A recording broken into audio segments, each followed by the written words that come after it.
All right, my name is Cameron, and I'm going to be talking about irritable bowel disease and the difference between that and irritable bowel syndrome. Hey, I'm Louise. I just had like some money points on just like a screen for like lumbar spine and different referral patterns. The difference between like systemic pain versus like more neurogenic or muscular pain, and then just like appropriate measures to take to kind of like screen some things out. What to like some characteristics, maybe like age appropriateness for certain diseases or mechanical issues, and then just some sort of like symptoms to typically expect with certain low back pains. So I'm just going to be touching on a variety of different aspects of that, and then yeah. All right. So first, I was gonna we're gonna start. first we're gonna let Luis go ahead and start off with his muddy point, and then I'll follow that up with some questions, and then I'll talk about my muddy point, and then follow up with your Yeah, question. then we'll just kind of conclude and talk about our questions if we kind of like understand the money points and just kind of summarize everything at the end. So one of the first things I kind of went over was what kind of characterizes systemic pain versus like maybe like a musculoskeletal pain. So with systemic pain, it usually tends to be a type of pain that doesn't ever go away. It's just like a constant, like aggravating pain. Can't unrelieve it with anything. Um, you can't really. There isn't really anything that like eases the pain. Um, it doesn't matter if you like change positions or usually with anything musculoskeletal, there's typically like a mechanism of energy or just like a degenerative disease or something going on. So usually, it can be from trauma.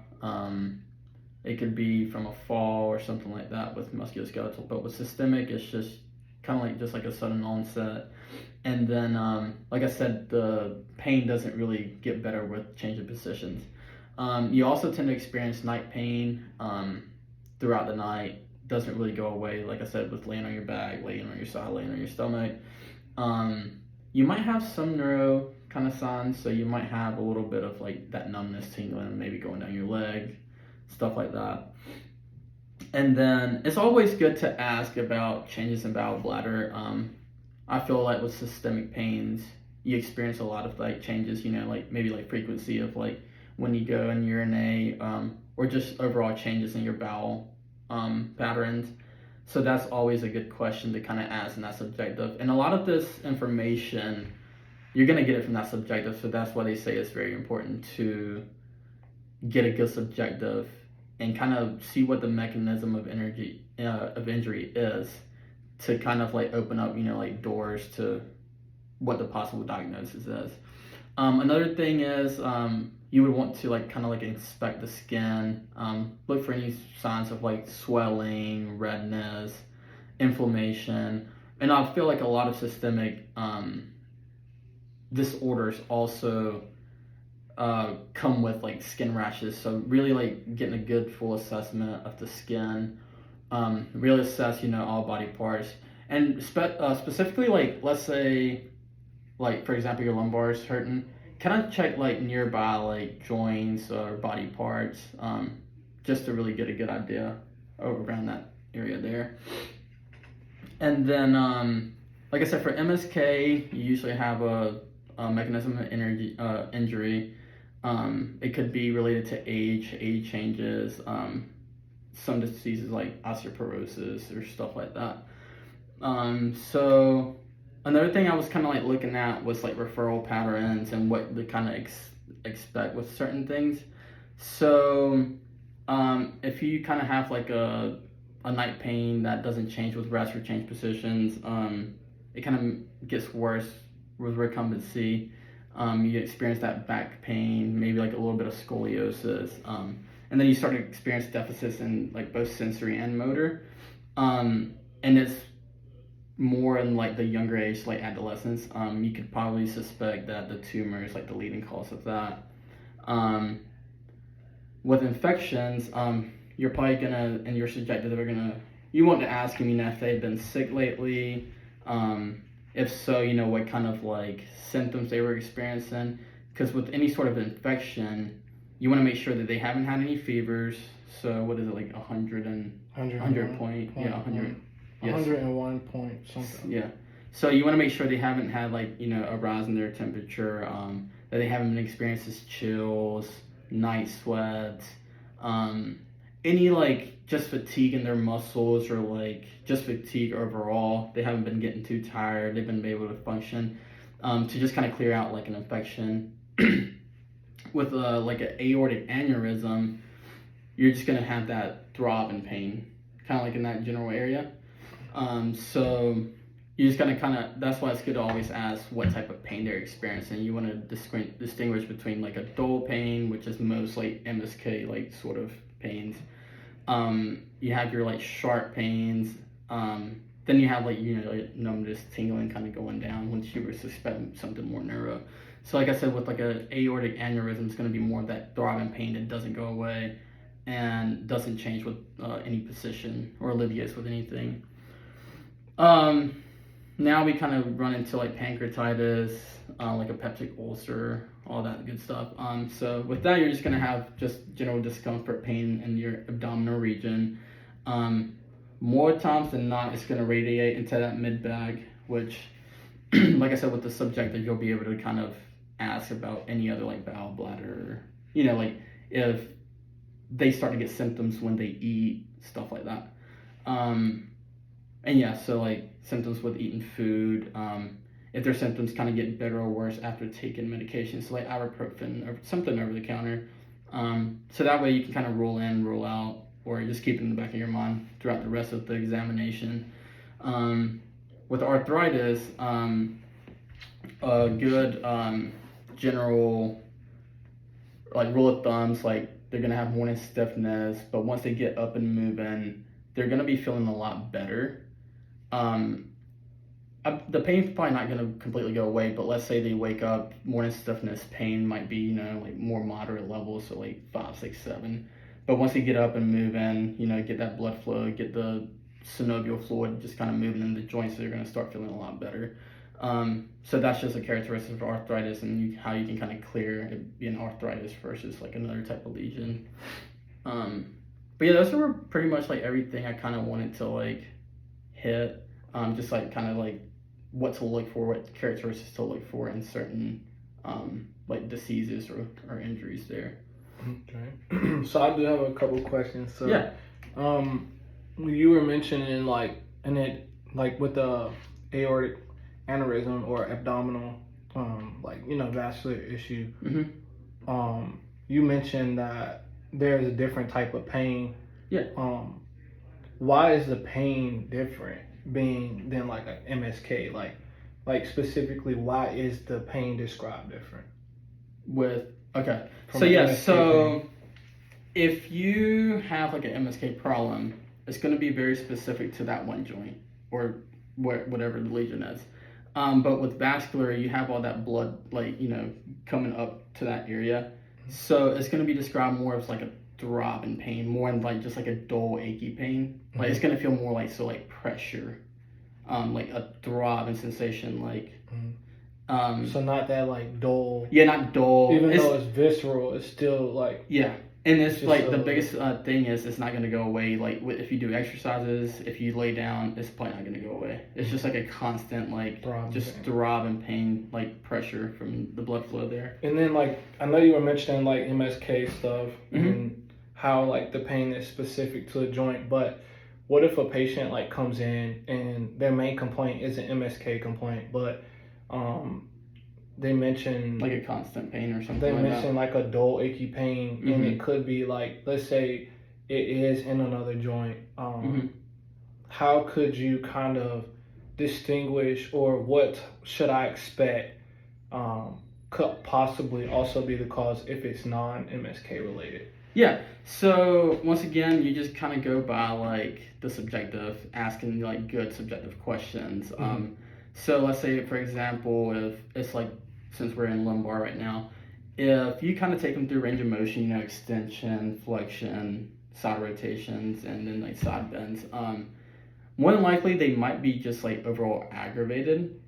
But a lot of times with those sort of movements, once you kind of warm up that region, they're gonna tell you that it feels a little bit better. And like I said, from the subjective, they're probably gonna tell you it's just constant. Okay. It's just like constant pain that doesn't go away. And from there, like I said, I would just assess all your like range of motions. If you want to do any special tests, if they don't have too much pain, go through special tests to kind of like rule out something in that lower lumbar spine. And then knowing that it's just a constant pain that doesn't get alleviated, I would possibly just refer them out back to the primary care physician. And then what about like neurogenic pain? Like what type of like complaints would the patient may complain about? Neurogenic? Yeah, so a lot of times with neuro pains, you just feel a lot of tension. You could feel numbness, tingling going down that segment. So usually anything from the lumbar down is going to refer down through the hip, thigh, maybe all the way down to the ankles. Would they have like sensation loss too? Yeah, maybe? Sensation loss is a good one. Like I said, numbness and tingling. We had a patient come in that he has a little bit of like numbness, tingling on the inner side of his toe, but that's the only location. It doesn't like run down or anything. So we're suspecting more of this like a neural like entrapment, just like a tension, right? Because it's not running all the way down. Yeah. So probably had like some type of like back pain. Yeah, and it's just with going like downstairs. Going down to his toe. Oh, you said like going downstairs. Yeah. That's the only time he feels it. And we do exercises in the clinic, and it doesn't reproduce it. So it's very weird. But yeah, so anything from like the lower back down, probably going to refer down all the way to the foot if it's neurogenic. So it'd be good to do maybe like some nerve glides, a little bit of traction to see if that alleviates that compression of that nerve. Yeah. All right, so perfect. Those are all the questions I have for you, Luis. Okay. I'm gonna kind of talk about my muddy point. And my muddy point is probably something that can get confused with a lot, and that's just because the names of these two are similar. All right. So I'm gonna start by explaining like irritable bowel syndrome. Irritable bowel disease, actually. So irritable bowel syndrome is slightly different, and the reason being is because they present different, but kind of have similar signs and symptoms. Minus the fact of typically when you see a patient with irritable bowel syndrome, they tend to have something that kind of like aggravates the GI tract, which typically causes like inflammation. And inflammatory bowel disease, you tend to see this present a little bit, like I said, the same. But there's two different type of conditions that are associated with it. And one is ulcerative colitis, and then the other is Crohn's disease. With IBD, which is inflammatory bowel disease, it's typically like genetic or influenced by like environmental factors.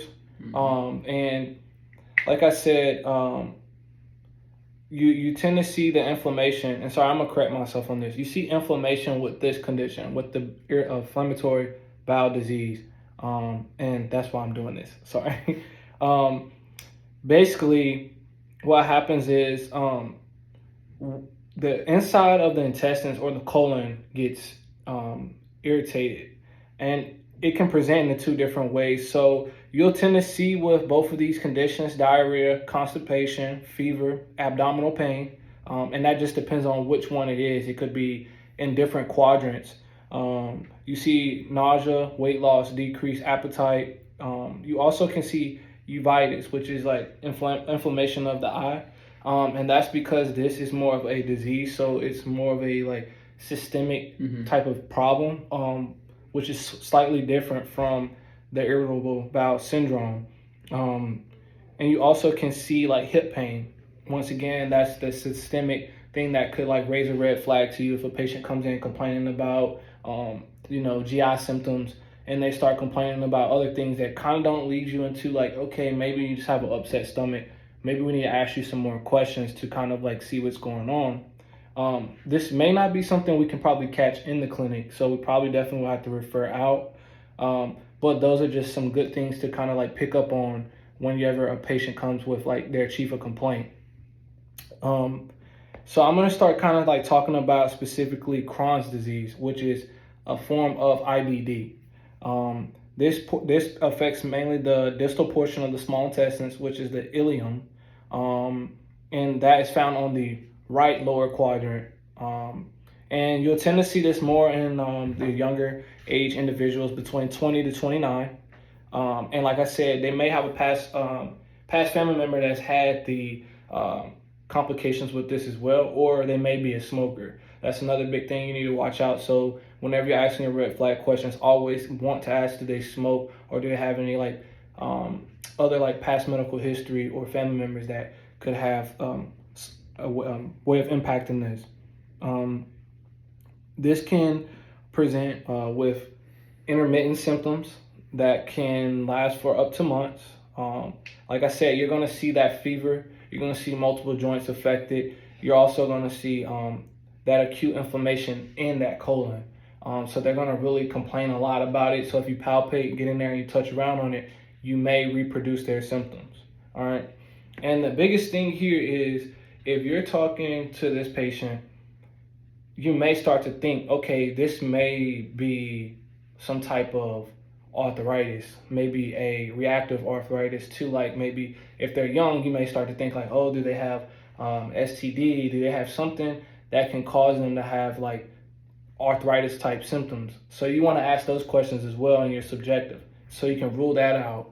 But just knowing all that and knowing how it can affect the joint, the biggest thing is knowing, hey, we need to catch this so we can refer out. With ulcerative colitis, it's another form of IBD. With this condition, you still have an inflammation, but with this one, you tend to see more ulceration of the inner lining of their large intestines near the rectum. So the left side of the colon will be typically more affected than this, and that's lower in the tract. So if you palpate on that left side, you'll probably tend to find more pain there. This one tend to be more correlated with like colon cancer or colorectal cancer. And like I said, you'll see the fever present. It also may show similar symptoms or be kind of grouped with ankylosing spondylitis. You'll see the anemia. You'll see them maybe have anemia and also club fingers as well. So these are some things that you just kind of want to look at. And of course, with the other GI symptoms that they have. Now, with irritable bowel syndrome, this one is more just like your typical bowel symptom specific.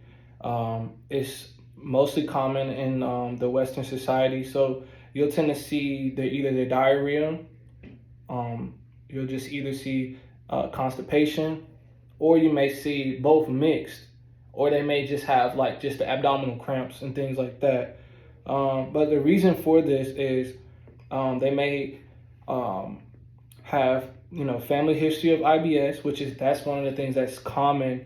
Similar to the IBD, but stress, anxiety, and any like type of tension can cause these symptoms to forego if they have this type of syndrome, or if they have like a food intolerance. So anything that can kind of irritate that GI tract. And of course, like sexual abuse or any type of physical abuse can cause these type of patients to have issues with their GI tract. So just to go off a couple signs and symptoms that you may see them present with, which are very similar to IBD, you may see the painful abdominal cramps, the constipation, diarrhea, nausea, vomiting, loss of weight, sour stomach.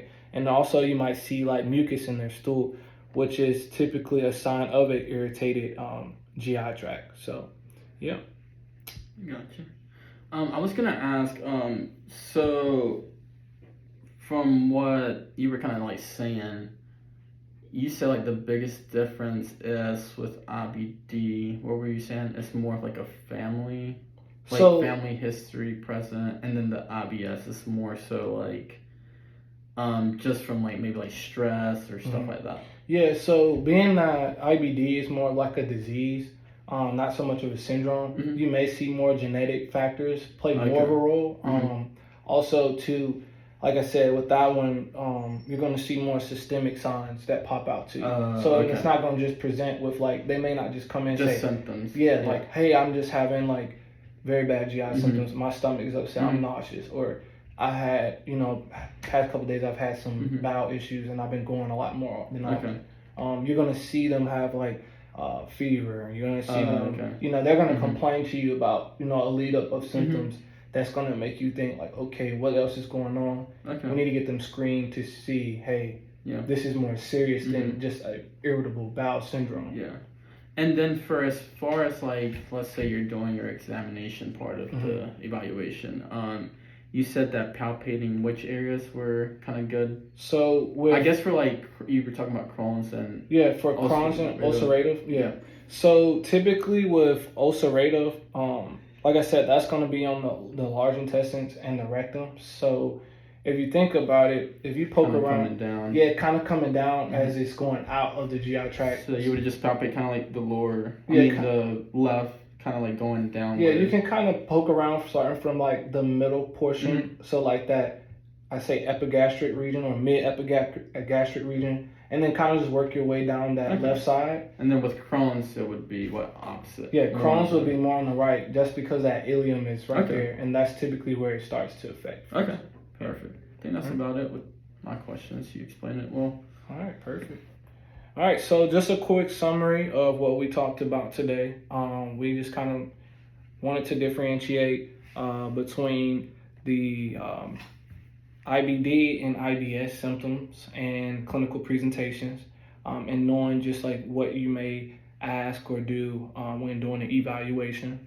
And then with me, it was more so just like differentiating like systemic pain and like common like referral type things, or what kind of characteristics and symptoms to expect with different diseases and whatnot. So, like I said, systemic's going to be more that nonstop, like doesn't get better with anything type pain. Anything mechanical is going to be probably hurting earlier in the morning, but it gets better once you start moving it around. Could get better just throughout the day. And then, like I said, anything neuro is going to be more of that like numbness, tingling, tension. So it's just good to, like you were saying, like ask a good subjective, ask the patterns of the pain, like pain levels throughout the day, irritability. So like, does it get better with this or that, or does it stay the same? So that's about it with that. All right, perfect. Thank you.